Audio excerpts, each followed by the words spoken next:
Welcome to the Kill Count, where we tally up the victims in all our favorite horror movies. I'm James A. Janice, and today we're looking at Behind the Mask, The Rise of Leslie Vernon, which premiered at South by Southwest in 2006. Behind the Mask is a pretty unique film that die-hard horror heads tend to know and love, even if it's otherwise largely overlooked. It's a postmodern deconstruction of the genre, taking Scream's self-aware knowledge of horror tropes and putting them in a mockumentary style similar to the Belgian film Man Bites Dog. In the world of Behind the Mask, slashers like Jason and Freddy are real, and some people aspire to reach their legendary status. Enter Leslie Vernon, a novice serial killer who's hoping to make it big with a blowout farmhouse slaughter. He's being followed around by a journalism grad student named Taylor Gentry and her two camera guys, hoping to capture an interesting story. He explains to her the way slashers operate, giving us insight and an explanation to common genre tropes, all while luring Taylor closer and closer to his artwork, which, lest we forget, is,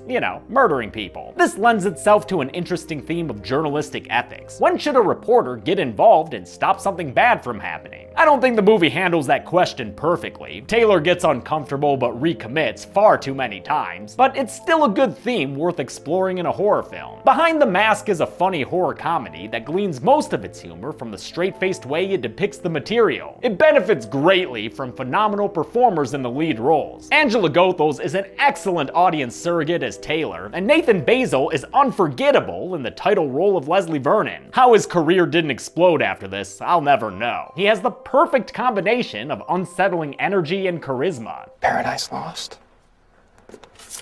Found it. Also helping the film is the respect its creators have for the genre. The tropes are dissected in clever ways, there are deep-cut Easter eggs hidden throughout, and some titans of the genre show up in roles of various sizes. For horror fans in 2006, when the genre was near one of its low points, this must have been a welcome breath of fresh air. I'll admit, however, that I do find myself wanting to like this movie more than I do. I think it's less mind-blowing to watch it now, when this kind of meta-commentary is much more commonplace. The last half hour also ditches the mockumentary style and instead switches modes to be more cinematic, so we can watch Leslie's planning play out. It makes sense for the story, but it doesn't pay off while you're watching it. This is an independent movie made for less than $1 million, and while that doesn't hurt it when the style is handheld and homemade, it's glaring when the film tries to be more dramatic. At that point, the movie becomes the very thing it was just commentating on, and unfortunately, it's not a particularly inventive version of that thing. Still, this is a commendable movie that I'm happy to bring more attention to by covering on the Kill Count. After all, it was made by horror fans for horror fans to watch, which you can do so using today's sponsor, the horror fan haven Shudder. Shudder is my absolute favorite streaming service because it offers a huge selection of horror and thrillers for only $5.99 a month or $56.99 a year. They add new titles all the time, so there's always something fresh to watch. Recent additions include the previously lost George Romero film, The Amusement Park, which is an absolute nightmare, and the colorful science fantasy horror comedy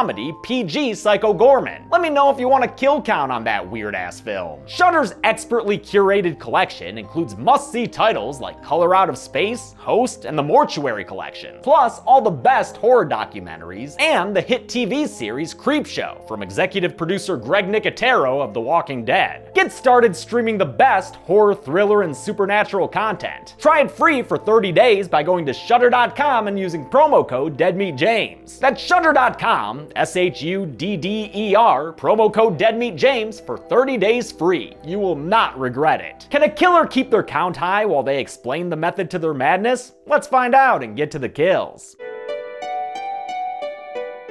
The movie begins with a waitress taking out the trash. This may look like that scene from Jason Goes to Hell, but our killer here is a more patient man than Mr. Voorhees. We'll get back to you later, waitress. A journalism grad student named Taylor Gentry films a report from Glen Echo, Maryland, while standing next to the Rabbit and Red Lounge, a reference to the matchbook scene in the OG Halloween. Glen Echo's a sleepy rural town, played by Troutland, Oregon, just outside of Portland, and it's got an urban legend of a native slasher killer, just like several other well-known communities around the country. mystery. At Crystal Lake, a madman named Jason Voorhees has killed dozens over the past 3 decades. Taylor mentions Haddonfield's problems with Michael Myers and Springwood's issues with a dream killer that seemed to be centered around this kick-ass house, which is owned by a guy played by Kane Hodder in a cameo, who of course played Jason in Friday's 7 Through Space. Now for Glen Echo's slasher backstory. 20 years ago, a farm boy was tossed over a waterfall by an angry mob who thought he was possessed. Now that boy's a man, and that man wants revenge. And that man's name is Leslie Vernon. Taylor and her mostly unseen cam ops Doug and Todd meet Leslie Vernon for an interview. He's preparing to be a slasher killer, and he'll tell Taylor all about it, if she really wants to know. It's up to you. Taylor says she's in, but this ain't stuff you can learn from a sit-down, so Leslie takes them to his childhood farmhouse, a focal point of the legend he's built for himself. Every year, local teens come to this spooky place and stay overnight partying as a rite of passage. This year, Leslie will use the opportunity to begin his bloodshed and jumpstart his legacy. Being a real killer requires more than just a backstory though. There's also a lot of cardio upkeep involved. There's that whole thing of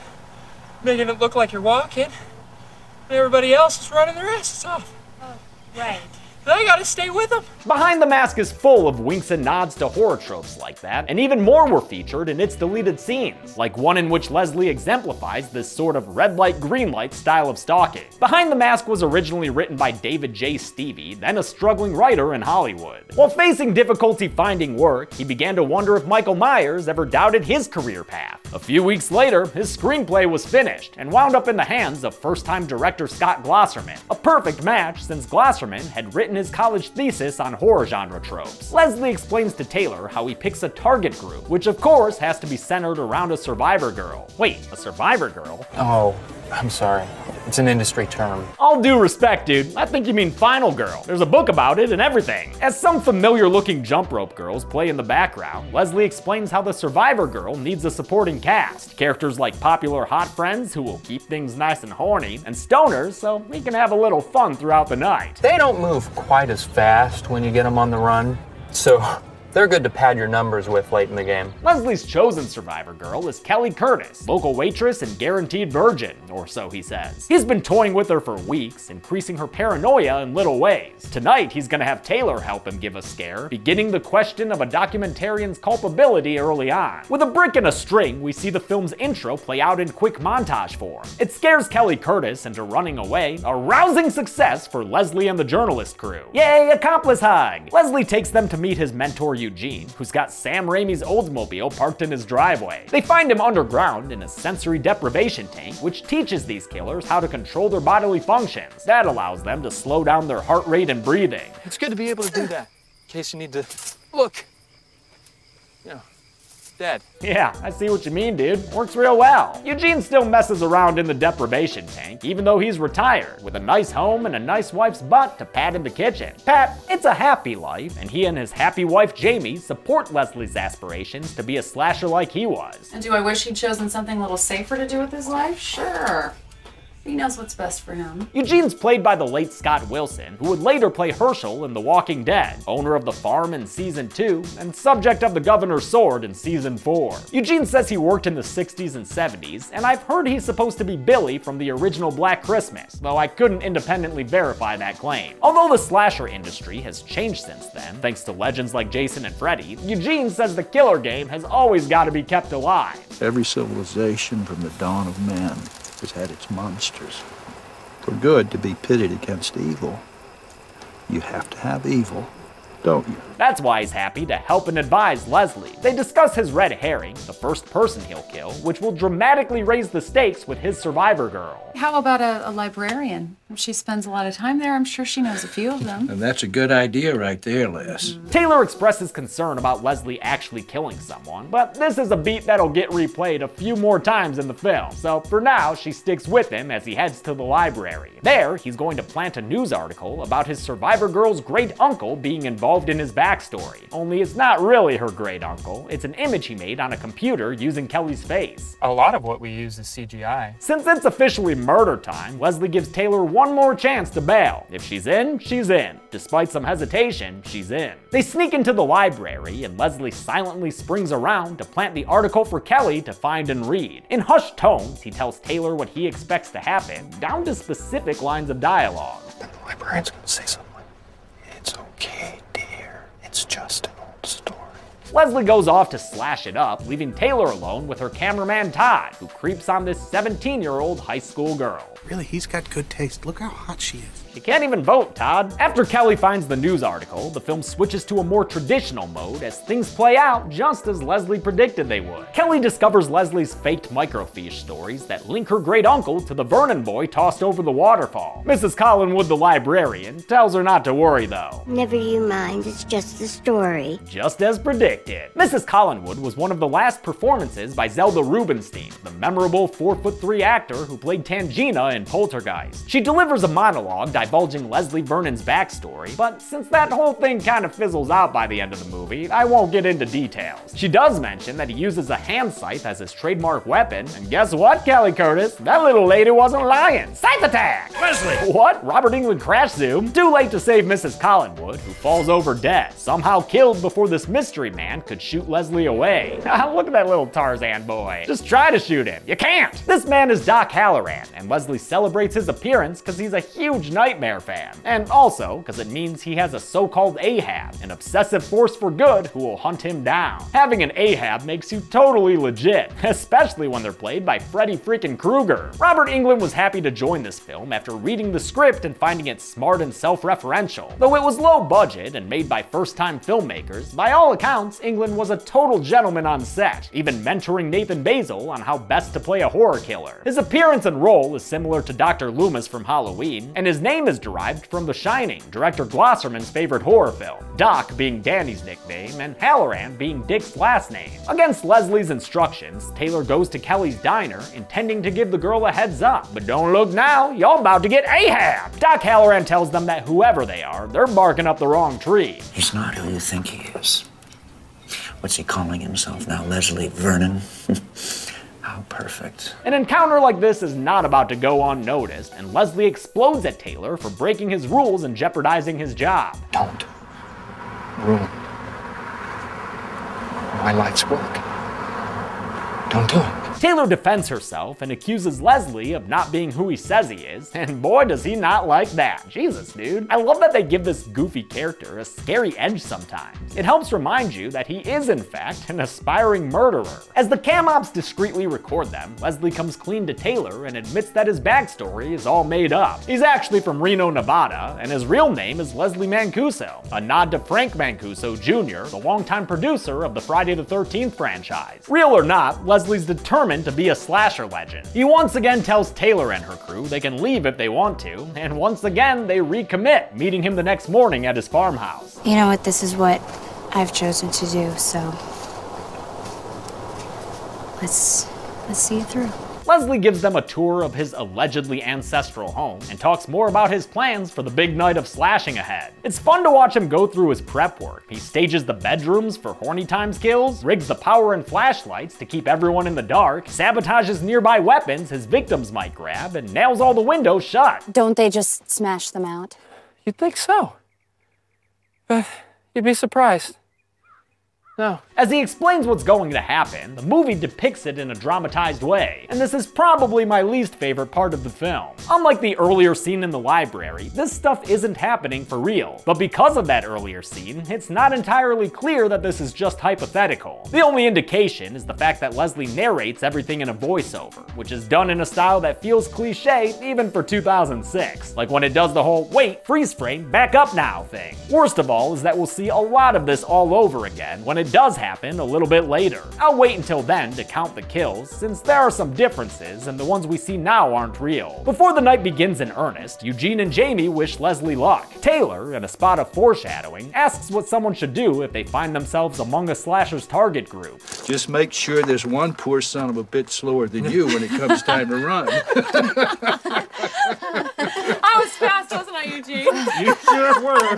Leslie gets ready with a face paint blend that's also fire resistant and helps stop bleeding, all the while listening to Midnight the Stars and You, aka the song that plays at the end of The Shining. Though Taylor still has reservations about the whole murder thing, Leslie's so happy for tonight he could goddamn cry. And he does. A lot. Like a snotty, sniffly murder clown. Gotta love the chemistry between Basil and Goethals. It's what makes this very talky script work as well as it does. Night comes and brings the annual party, As teenagers loudly drink and socialize downstairs, Leslie and the news crew hide upstairs in a staging area. With murder so close at hand, Taylor grows more and more uncomfortable. They hear a horny couple get upstairs, which means that it's showtime! Mask on, scythe up, that's the way we like to shop. Skin, that is. Leslie kills these kids named Michael and Julie off screen, but since they weren't depicted earlier in the visualized hypothetical, there's not anything for us to look at right now. Womp womp. Now that the killing is happening for real, Taylor and her cam-ops are finally freaked out, which I guess means that they didn't care that the nice little old librarian died? Leslie's having a blast, but with Taylor clearly upset, he decides to cut their involvement short and usher them out of the farmhouse. De-miking himself, he says that since after tonight he'll be dead or in hiding, they might as well say goodbye now. He just can't risk them ruining this. Okay, handshakes and face hugs. Love you, Tay, bye! But Taylor doesn't want to leave without helping the teens, so she grabs the camera and turns it off, which ends the movie's found footage conceit. We're now done with the mini DV camcorder footage, as the rest of the movie is shot on 16mm film stock. From this new omniscient perspective, we see what cam-ops Todd and Doug look like, which is basically a Good Burger patron and Napoleon Dynamite's neighbor. The two of them want to listen to Leslie and leave, but Taylor convinces them to save the teens in a very 2006 way. You guys stand here holding your balls. She had to make the fucking balls reference. They enter the house and ask where Kelly is after finding the single worst actor in the movie. I think she went upstairs with that Shane dude. Dude may be a shitty actor, but he's also right. Kelly's upstairs, riding Shane like a bronco. That's not very virginal Survivor Girl of her.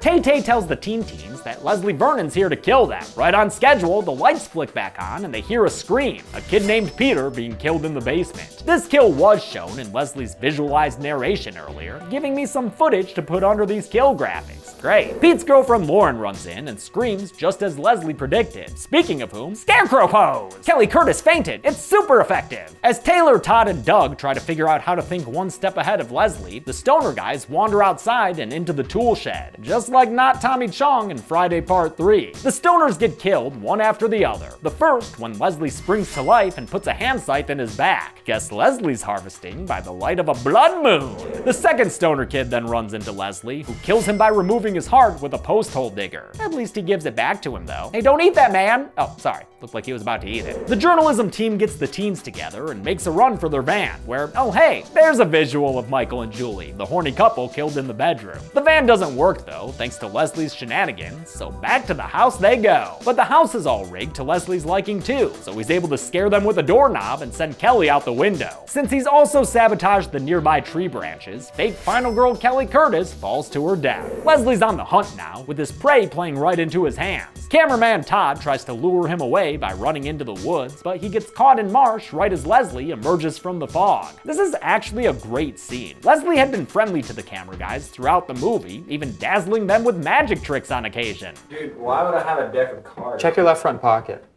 What the? Holy fucking sweet. Todd. What? That was fucking sweet. Todd tries to lean on that camaraderie while telling Leslie to let him live. Look at me, man.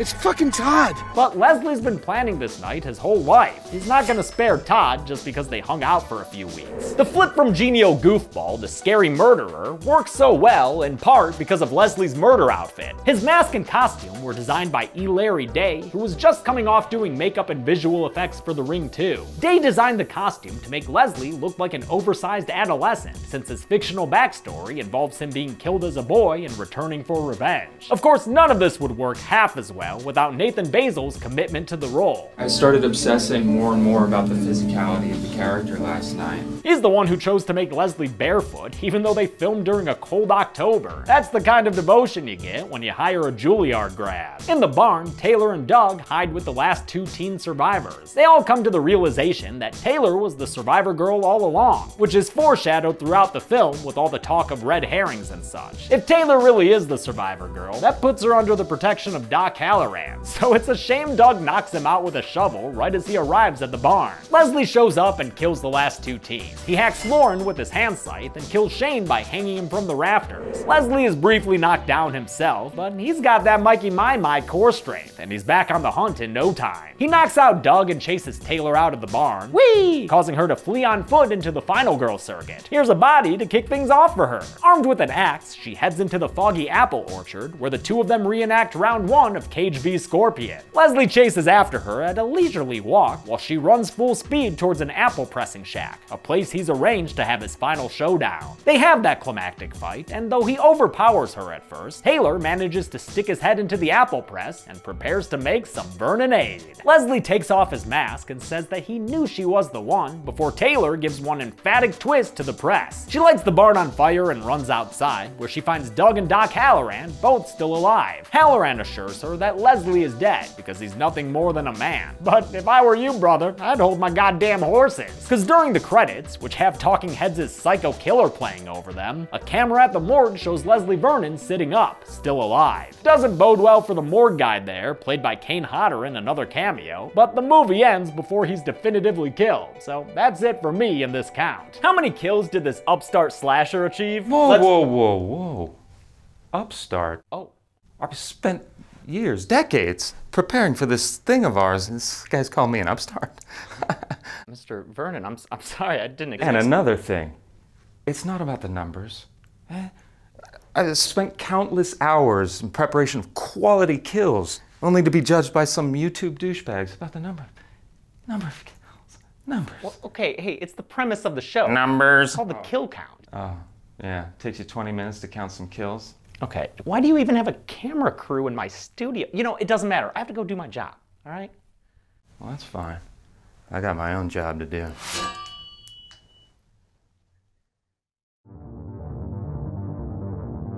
Huh, okay, I think I lost him. 10 people died in Behind the Mask, with the victims consisting of 6 men and 4 women.